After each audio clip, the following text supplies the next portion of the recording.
Good afternoon and welcome to our Meet the Council event in honor of Asian American and Pacific Islander Heritage Month. My name is Samantha Dreeman and I'm the Media and Communications Coordinator for the Atlantic Council's Middle East programs, and I want to thank everyone for joining this afternoon. We've hosted 3 previous Meet the Council events to celebrate Black History Month, Women's History Month, and Arab American Heritage Month. Today, we celebrate Asian American and Pacific Islander Heritage Month and welcome our Asian and Asian American team members who have joined us this afternoon. Meet the Council is an event series hosted by the Atlantic Council's Human Resources and Talent Acquisition teams, as well as our Diversity, Equity, and Inclusion Committee. The events aim to promote the Council's work and professional opportunities as the Council works to build a more broad and diverse staff. At the Council, our diversity is in those who speak different languages, hold different political views, and come from different national, religious, and ethnic backgrounds.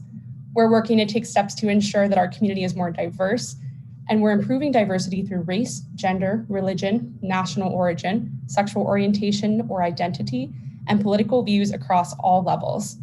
We're evaluating our talent pipeline and internship program to our leadership team, managers, senior fellows, external experts, board of directors, and advisory councils. For our new audience members, the Atlantic Council is a foreign policy think tank or a nonprofit, non-governmental organization that has real-world impact through world-class research, innovative methods, and engagement with stakeholders.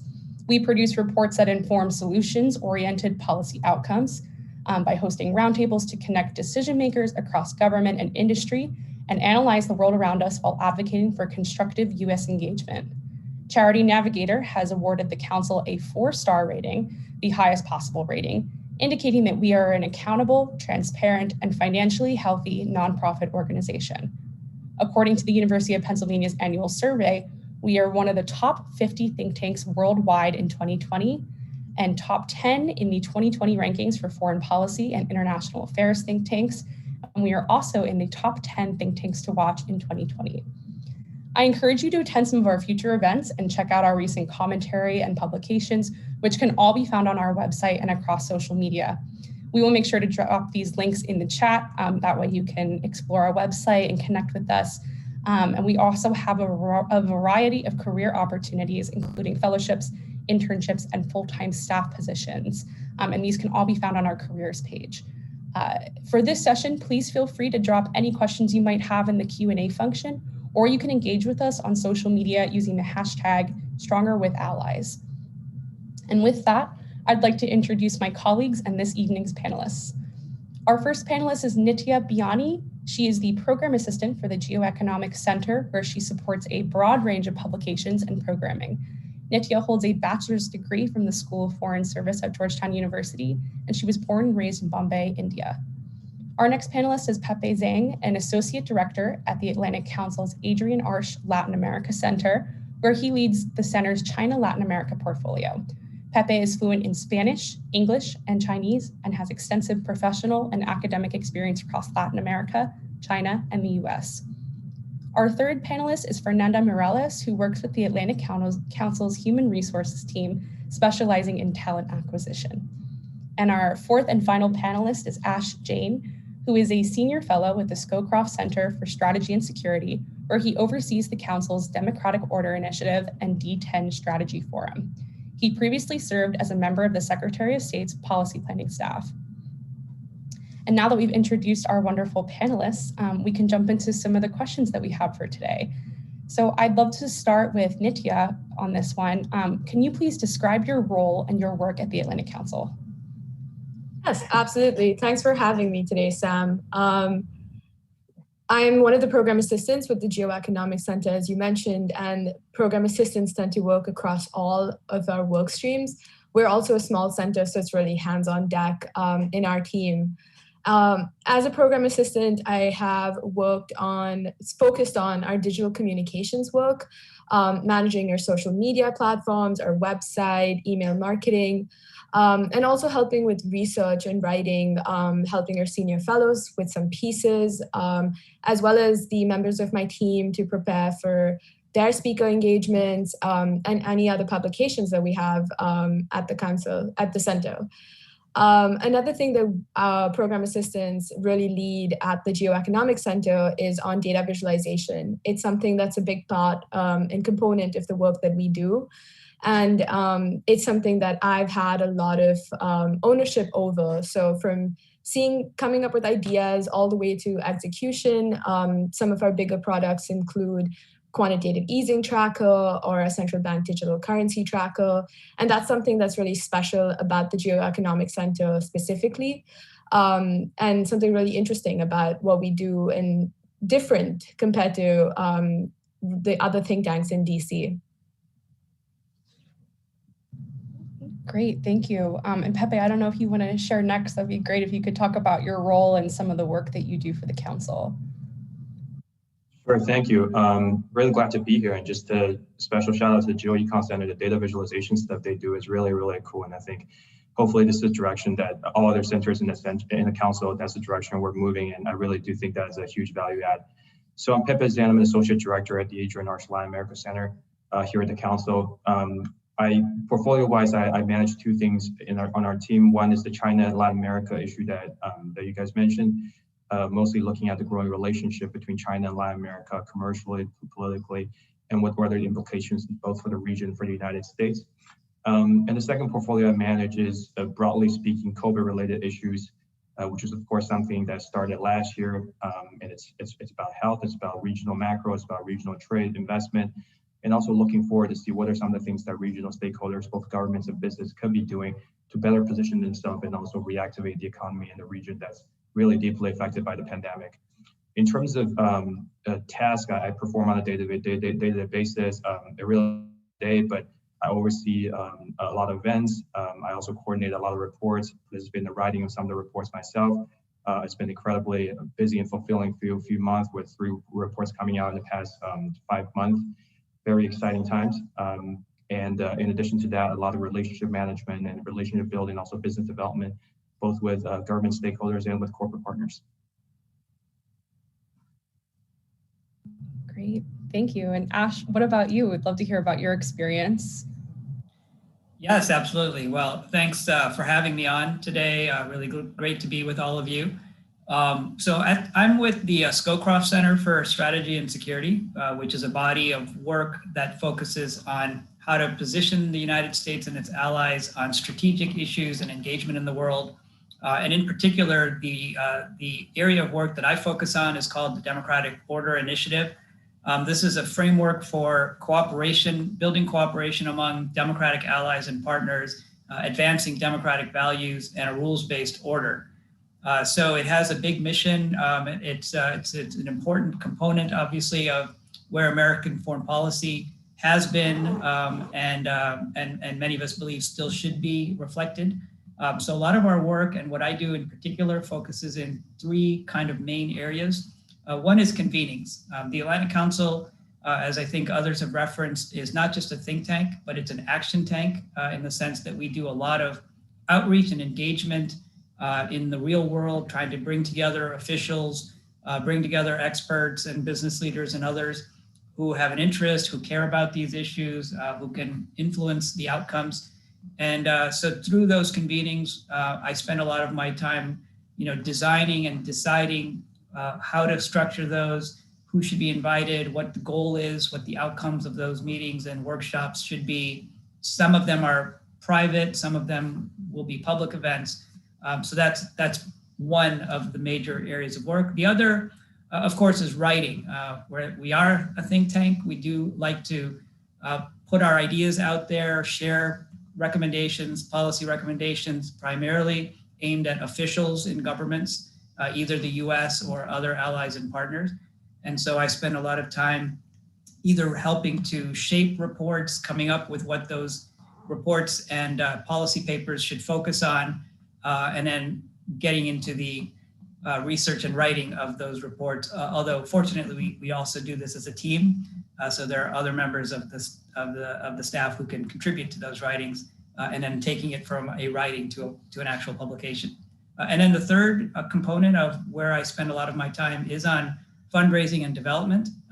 We're a think tank that relies on partners who care about the work we're doing and who are interested in seeing it continue. And so we're looking to either foundations or corporations, some high net worth individuals, governments, others in the broader community who are invested in our work and who want to see it continue. So therefore, part of my work is focused on both stewarding those relationships, building new ones, identifying some new prospects, and making sure we're delivering for those who have invested their resources in our good work. So that's a snapshot of what I do at the Atlanta Council. Great, thank you. And Fernando, I'd love to hear a little bit about your job at the council and maybe about the hiring process and the talent acquisition team. Of course. Thank you, Sam. It's an honor to be here. Thank you for having me.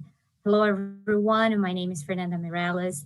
I am the HR Talent Acquisition Specialist here at the Atlanta Council. And I joined the council actually in December. And my core work is to be a recruiter, but I would like to focus more on the diversity inclusion and how that translated to my work. So as a recruiter, I would say my work is to ensure we can provide a great pool of candidates to hiring managers. The talent acquisition team, and in partnership with the D&I Council, develop strategies to analyze their data, evaluate our posting performance, where we are attracting, how can we increase our qualified pool, how to make most impactful, and how to make better and more educated decisions from a hiring standpoint, and also educated hiring managers to be fair and unbiased when they are doing those hiring decisions. We also diversify our job boards. We announce our openings and partners with HBCUs and send our posting to URGs, network, and minority groups to expand the Atlanta Council relationship and outreach as well. On the back end, we also work internally to review all our job postings and position descriptions to ensure they are all gender neutral. So anyone reading about that job description can see themselves performing that job. And then we review our D&I efforts constantly to ensure alignment with our talent diversity statements and fairness and transparency throughout the entire process. So I would say, speaking of openings, right now we have 16 openings from directors to entry-level positions in different programs and centers. At the bottom of every posting, we have a link to the program or center for the position you're applying for. So I suggest click there, follow that, read the articles, see who are in so are part of that program and center, get familiar with their work and outreach as well. That way you can also learn more about the job and the impact and the initiatives within the program and center. As Sam mentioned in the beginning, we have fellowships and we have our internships. However, right now, our young global professionals, our paid internship is not more accepting applications for the summer cohort. But in a few months, we will have openings for our 2021 fall cohort. And if right now we have no positions that fits what you're looking for, please follow us on social media. Every time we have an opening, we update all our social media platforms, and also feel free to add us on social media, follow the Atlantic Council, follow our work. Let's start this conversation. The hiring process starts with having a conversation with one of us, so you know what position you apply and what will be your impact for the Atlantic Council as well. Thank you, Sam. Thank you, Fernanda. I actually have another question for you. What type of person would make a good candidate for employment at the Atlantic Council? So I believe, as Ash covered, Nidia and Pepe, we are a fast think tank. We are for the think tank.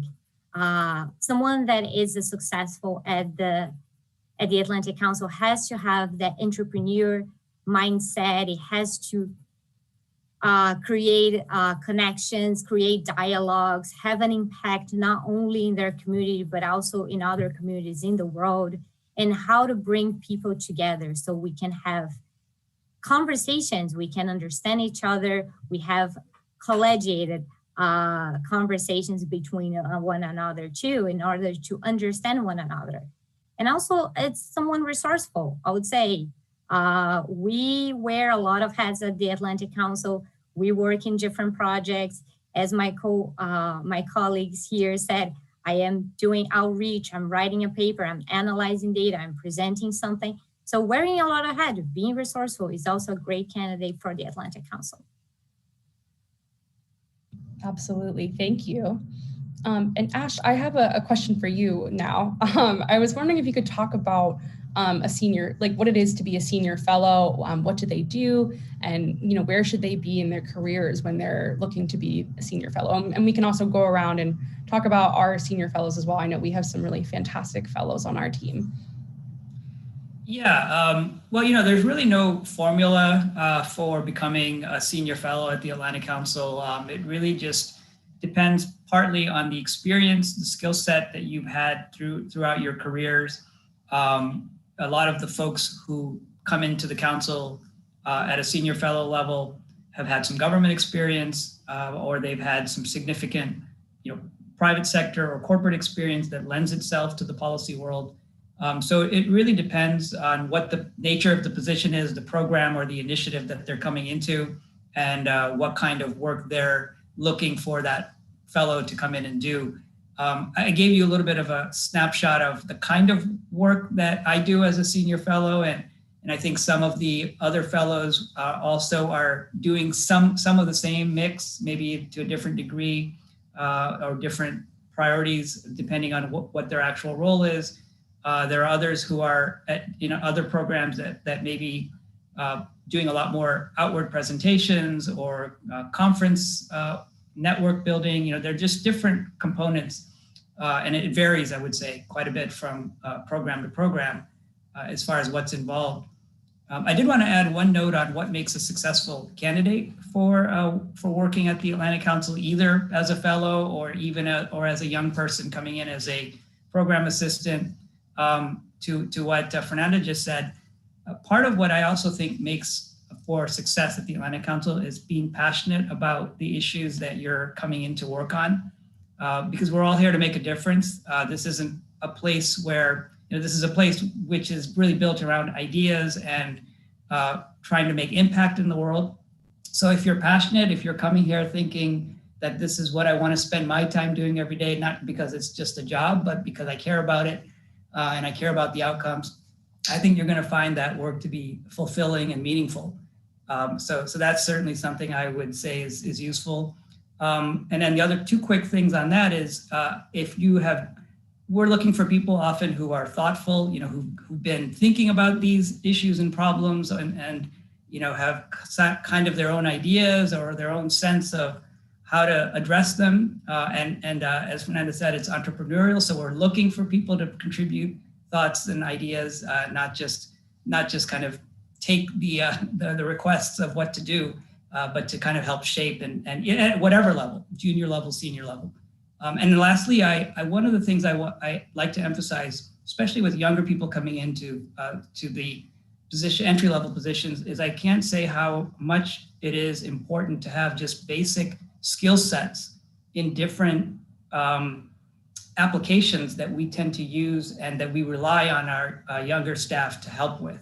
I mean things like just how to use PowerPoint or Prezi or whatever the latest tools are, which we often can't keep up with because they're changing. But if you already know how to do that, you're already ahead of the game because you can teach the rest of us and you can help put together the most impactful way of making a presentation. Or if you're working in the social media space, which really all of us are now these days, and you know how to make a Twitter tile, or you can help shape what's going to be posted on Facebook or whatever the new apps are that are now being looked at. Again, that's just a skill set that's going to come in handy probably here or wherever you're going to be. And even things like Excel, which have been around a while, but we do a lot of number crunching when it comes to making our budgets and putting together some documents, and folks who already know how to do that, how to use those resources are kind of, I think, able to show that they have real skills to contribute to make us more successful.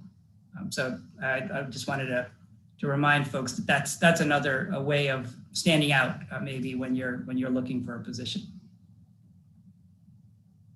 Great, thank you. Thanks, Ash. If I can jump in just really quickly, thank you, Ash, for that very comprehensive overview. I definitely agree with that. I think not to repeat too much what you have already said and Fernando already said, I think a quality that I also see that's very important, I think Fernando also touched on that briefly, is just being flexible and being nimble. I think she talked about it more from a skills perspective, which I certainly agree. But from my perspective, especially for more junior people joining the team, expect that every day is going to be different. You're going to work on not just using different skills, but work on a range of different portfolios and different issues. I think this week was a pretty busy week for the Latin America Center, so I'll just use that for an example. On Monday, we had an event about Chinese vaccines in Latin America and what its implication for the region, the United States. On Tuesday, I myself had a private briefing with a number of corporations about their interest in China, Latin America, and why they're particularly interested in this relationship and where do you see the relationship going. And on Wednesday, I believe we had a launch of a report about anti-corruption in Central America, a completely different topic. And today we launched officially, after months of preparation, the Venezuela Working Group. So you kind of see different regions, different countries, different things happening. And I think really it's all hands on deck approach. As you join the team, we really expect you to be able to work on a number of these issues. And I think the successful candidates we've seen so far have had that quality to be flexible and nimble. And then kind of going to the point about fellowship, again, to Ash's point, I think there's no just golden rule of thumb of what a fellow would look like. I think, anyone that can contribute significantly to this policy space, to the work that we're doing, creating impact, that's something that we welcome at the council. I also think that there's probably some sort of differentiation between among centers. I think at the Latin America Center, a lot of our fellows, similar to what Ash just mentioned, also have previous government experience. We usually prioritize, in our case, former Latin American government officials.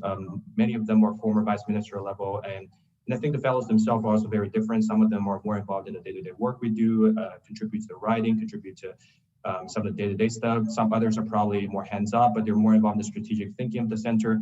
And when we do need help, we do reach out to them, and they're always part of the family, happy to help. So I think, really depends on, there's some certain flexibility in terms of how you can contribute to the center, and I would certainly welcome a lot of diverse candidates with diverse background in terms of how they can work with us to contribute to each center's agenda and also the overall Atlantic Council's agenda.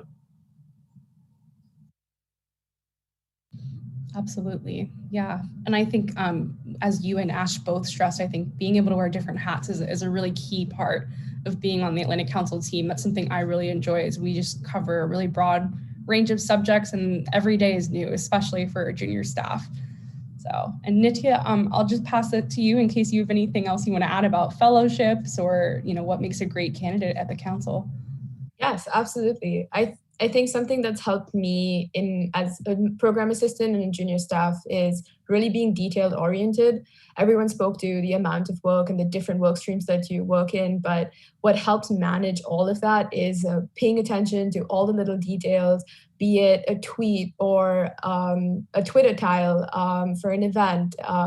All of that matters. And the way I like to put it is sort of focusing on the big picture, but adding all the minute details that help you get a little closer to that. So every little thing counts, and remembering that in your work and giving it that level of attention and detail really helps produce the quality of work that the council puts out there. Absolutely, it's a great point. And then we're actually going to move on to a bit of a different question now. And I know Fernando touched on this a bit, but I'd love if our other panelists can maybe chat about this. What has been your experience with diversity, equity, and inclusion at the Atlantic Council?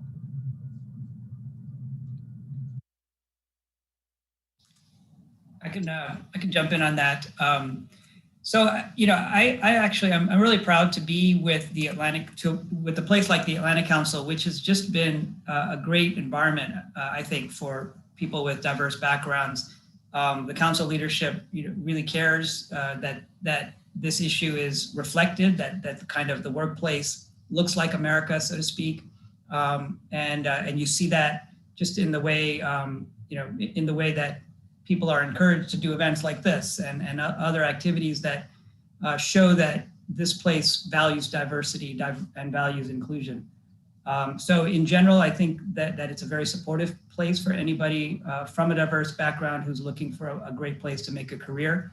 The other thing is it's not just lip service. There's a lot of training and opportunities to build skills that are becoming more and more part of just the regular stream of offerings for employees at the Atlantic Council. I've participated and benefited from some of those in terms of management training. So I think that's another really very positive kind of attribute of being at a place like the Atlantic Council. You can hone your skills, you can look for places where you think you need some assistance to improve, and it's a place that's open to that, and I think we'll try to help take you to the next level of where you want to be in the workplace. So overall, I think it's been very positive, at least from my own point of view. I think just to add on to Ash's point, two quick things. One is I don't have as much experience at the council as Ash has. So my few years here, I think the other thing very positive I've seen is also the council is very determined and focused on continue to improve on some of these issues. It was doing good and then it continues to be doing better. I think especially since last year, I've seen a lot of internal communications coming from senior management, making sure that the importance of these issues are not being forgotten. And we see activities around those as well, what Ash mentioned. Our center obviously did a lot of work in that front as well. I think that for Women's Month, for instance, we did a lot of work on gender-related issues, the entire month of very intense campaigns, of a series of events, a series of blogs, a series of other activities and videos to make sure that we are shining the light on some of these issues that's so important. And of course, in addition to the internal work that we do, the external facing events, I think I also see senior management from our center and also from the council making sure that they're communicating that to the government partners and the corporate partners that we're working with. And that goes to my second point, which is it's not just about the internal environment we work in, but also the kind of partners we work on externally. I do think that, at least in my experience, they're extremely supportive. They value these values, and I think these are some of the things that that's also a reflection of who we are and who we work with.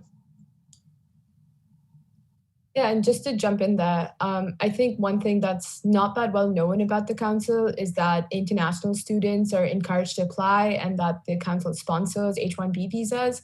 As an international student and Indian native, I didn't know that coming in and was very surprised to hear. And often that is a big barrier to bringing in perspectives and also just diversity from international people. And that's something that shows how committed the council is to its mission to increase diversity by not just by facilitating the presence of all of these people. And the council has a lot of geographical diversity, and this is one of the ways that it achieves this. So I would encourage international students to apply and not be discouraged, because think tanks tend not to do this, and that's what sets the Atlantic Council apart.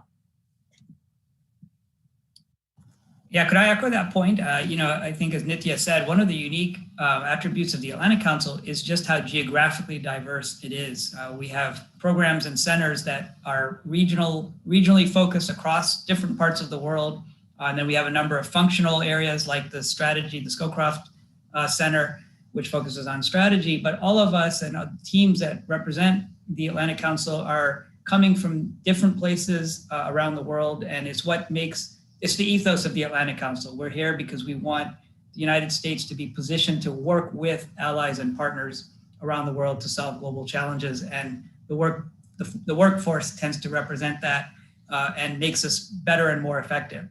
So I think there's a lot of opportunities for people either who are based in the U.S. but who are from different backgrounds to be included and involved, or who are looking for an experience from having worked or lived somewhere else around the world. Absolutely. Yeah, I would definitely say we have a global perspective, especially in all of our commentary. I know a bunch of our staff and fellows are really from all over the world. So it's incredible what kind of insight we have. And Sam, just give the audience a little quick note. If you have any questions about sponsorship, visas, immigration, can I apply to this? Can I apply to this? And always email hr@atlanticcouncil.org and we'll answer your questions. Absolutely, thank you.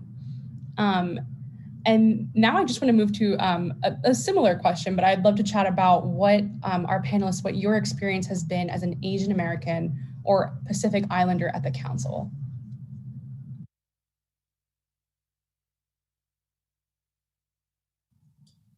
Sure, if I can go first. I think echoing what Ashley said earlier, my personal experience at the council has been, I'm very comfortable in terms of, the environment that I work in. I think the colleagues within on my media team, they're extremely collegial. And there was not a single issue that I would raise or complain I would raise about it. And in fact, I think my teammates have been very proactive in terms of bringing this issue up. I am, at the current moment, the only Asian person on my team. Which is the Latin America Center, and I think the majority of our focus is on the region. But I think, as we look at the council, there's just so many different centers, as Ash mentioned earlier, just so much diversity represented. And I think, that sort of structure and demographics really lend itself to the sort of intercultural exchange and the kind of multicultural environment that I think a lot of international policy people really thrive in. So I think directly and indirectly, we all benefit from that. My experience in that regard has certainly been positive. One thing I wish I really look forward to is being able to, go back to the office, safety protocol, of course, permitting. I think, in that environment, obviously, the sort of spontaneous conversation in the hallways will be more likely to happen, and I definitely look forward to that. Yeah, and just to hop on that, I would say my experience hasn't been, I feel like I haven't felt any different. The council is so multicultural and diverse that you feel just very much part of the fabric of the place. And the council also goes out of its way to celebrate its diversity. So just, for example, at one of our internal town halls a few months ago, we had a whole celebration of Ramadan. And I think things like this and actions like this really show that how seriously the council takes this mission of increasing diversity. And it's not just for the sake of having it on our website. It's something that we all benefit from as being employees at the council, and it's something that's really celebrated. I would just add to Pepe's point about collegiality. I think it's just a warm and lively place to be at. We've been all in Zoom mode, so for the last year or so, of course, we haven't had the benefit of experiencing that. But I really like to be in the office and having a chance to engage and interact with other team members and colleagues, just because I found it anyway to be such a comfortable place. And as an Indian American, as an Asian American. I think it's a very supportive environment, friendly and engaging. It's a kind of place where your background can sometimes be an advantage because we're an internationally facing institution. And so if you have either experience or can bring some insights based on the background or the country where you're originally from, that can add value. If you have networks of people that from your background, it can be either helpful to bring them in or reach out to them for ideas. Sometimes they open doors to funder relationships. You never know. So it's just, I think it's a place that values what people from diverse backgrounds, including from the Asian American community, can bring and create more outputs and impact for the council.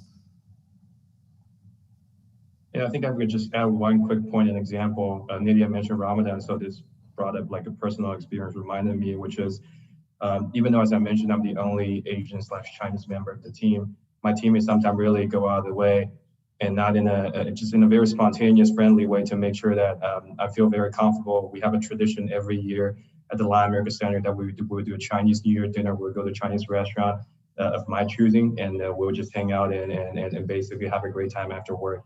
And I think that obviously helps, right? Outside the work, if you're also good friends with your colleagues and be able to carry that collegiality both in the workplace and outside the workplace, that's just fantastic. And I think that's something that I really, really appreciate and enjoy from the council. And I think, independently of me being an Asian person or not, I think that's a workplace that really welcomes this sort of diversity and the kind of collegiality that makes it a very friendly place to work. Absolutely. Yeah. Thank you all for sharing. And Pepe, I'm really glad you talked about kind of your colleagues and your positive experience at the Atlantic Council, because that leads me to my next question about work culture at our organization. And I can definitely agree with Pepe that everyone is so kind and welcoming. And you know, it's great to hang out with our colleagues, especially as more of us are getting vaccinated and as things are changing a bit. But I'd love to hear from our other panelists your experience with work culture at the Atlantic Council and maybe like what some of our values and key initiatives are. I'd like to give an example that as the newest member of the team that caught my attention. I think it was the first town hall, the way new hires are introduced. But the end of the town hall, I think it's very special. It's open for shout outs and it's an open mic for everyone who wants to give a shout out. And the event actually passes the hour and we sometimes don't stop the shout outs because it has that collegiality, has that let me show my coworkers how much I appreciate them. And having an open mic where leadership has no idea what's to come, it gives the tone that it is incentivized for people just to take the mic and talk whatever they want because it's this trust environment and also a celebratory environment. So I think that's one of the things as a new hire really caught my attention when I started working for the Atlantic Council.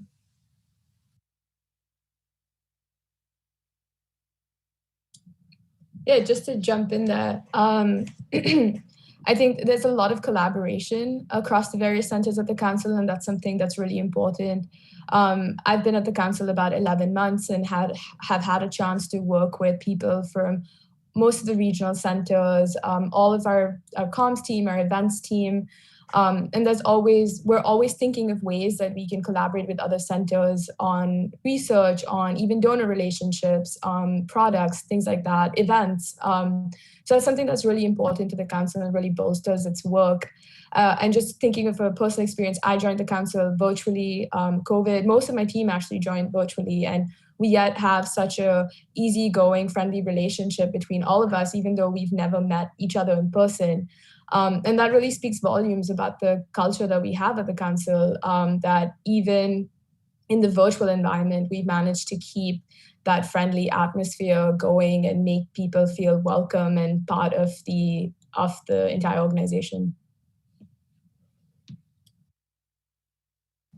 Another thing I would add is in terms of the kind of collegiality and culture of being such a collaborative place at the Atlantic Council it's striking to me, and you know, having seen how we operate, it's amazing how much practical and substantive experience younger, junior staff will have in their day-to-day experience at the council. There are just so many opportunities to be included in either interesting conversations about kind of where things are headed, or with even senior leadership or board members who are very active in our work, and having just that face time or the opportunity to be in front of important people.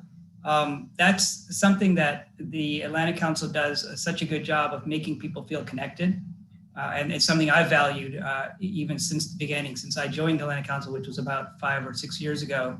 And that helps you feel more I think, motivated, more enthusiastic about the work that you're doing, because you're able to interact and engage across various, not just with team members and colleagues, but across the kind of hierarchy. We have these town hall meetings that Pepe mentioned, which used to be in person. When they were in person, they were every month. Now we're going every 2 weeks online, but there's such a good way of making sure that we all remain connected, whether it's in person or online. And not every organization does things like this, and make sure that all existing team members, but also new members, feel like they're being noticed, that they're recognized in some way for their contributions to the council. So that is another part of what I found to be valuable and somewhat unique compared to other places I've been at. I think my only addition there is to just to drill a little deeper into the town halls that Ash mentioned, the virtual town halls that we currently do, and before COVID, the happy hours that we do. I think the council really goes the extra mile to make sure that folks are connected. And I think that obviously not just only helps the work to thrive, but also make sure that we're connected on personal level. And the team cohesion is just such an important part of our culture. Currently, with the bi-weekly town hall, virtual town hall, we take turns among different centers. And, I think the last one, or maybe it was the second to last one, our center, the Latin America Center, was in charge of it. We made sure to bring the Latin flavor to the event. We had some trivia questions from the region. And I think all the previous hosts, the centers that participated, also brought their own culture and diversity to these events. So I think that was something that I found very interesting. And before COVID, when we were having the monthly happy hour, they were also taking turns hosted by different centers. And usually there's a thematic theme or there's a regional theme. And I fully embraced that. I thought that was also a reflection of the diversity that plays out at our workplace, but also beyond work itself. Absolutely. I'll also add that someone always picks a song at the beginning of town hall. And I think that's just a fun way to start, and, it makes everyone very excited to just kind of be together as a unit and part of the Atlantic Council. So one final question I have for our panelists. I'd love to go around. I know all of us work on a ton of different projects day to day, but I'd love to talk about, your most unique project or the most fun project that you've done. So I don't want to put anyone on the spot, but I'd love for you guys to share your favorite project you've worked on.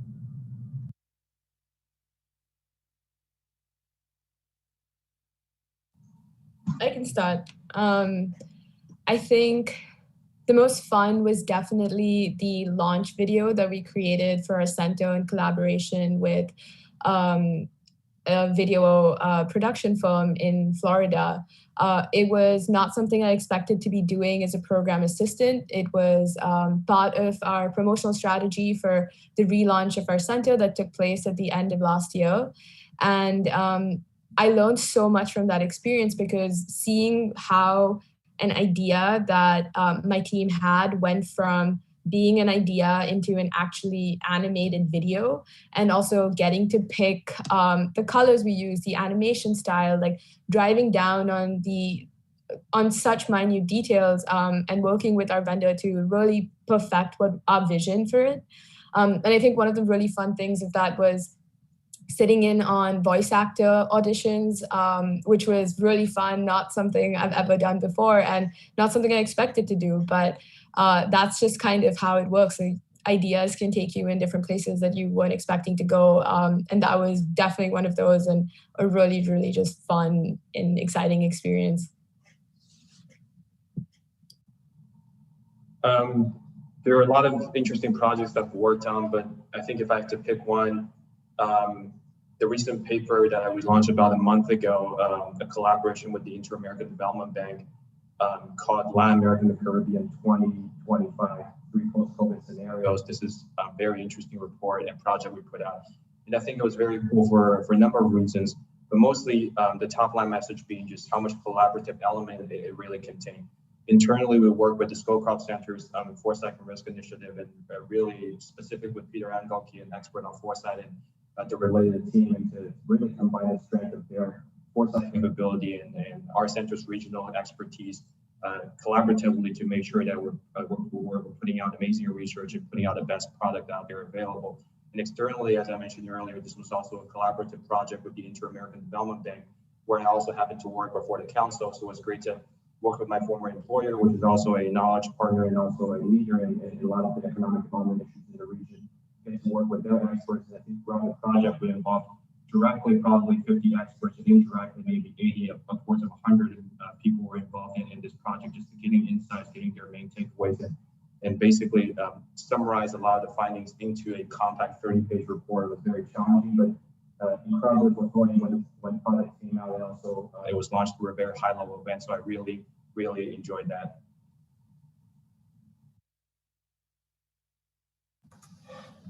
So yeah, there's always, each day is always interesting. All of the projects that I've been involved with have been exciting. I guess a couple things that have stood out for me in terms of special experiences. One is the opportunity to travel. I don't know if this has been brought up as yet, but we do a lot of work in places around the world that require us to be there in person, at least certainly pre-COVID, and I hope we'll go back to that soon. So just being able to go to attend conferences, either that we're putting on ourselves or that we're invited to or have a part in. For me, the highlight has been the Munich Security Conference, this world famous conference that brings together leaders and groups of officials and experts to talk about global challenges, transatlantic relations. And I've had a chance to be involved with a couple of projects that required us to be present at the conference. And so just being in environments like that and traveling to different parts of the world for purposes of the work we're doing, that's really exciting. And obviously that varies how much travel, how much work you're doing that requires you to go overseas.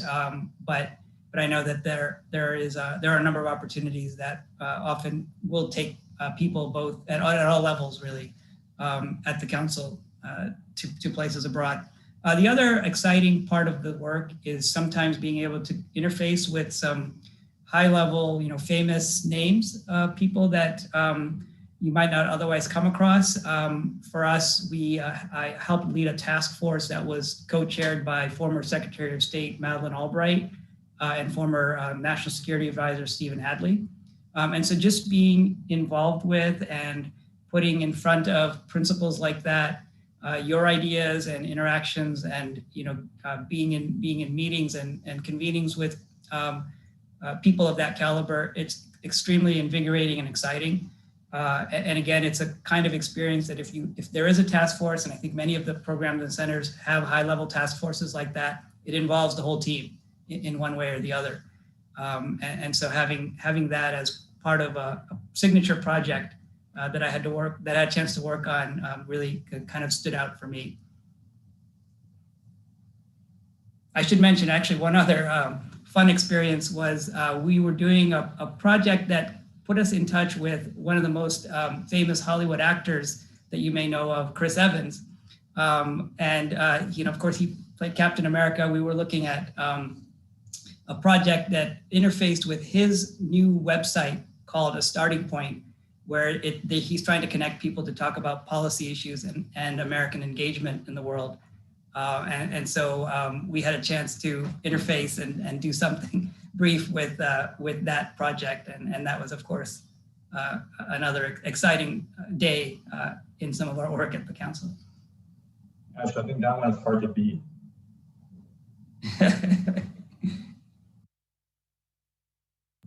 Yeah, I'm not going to try to top that one. That's pretty good.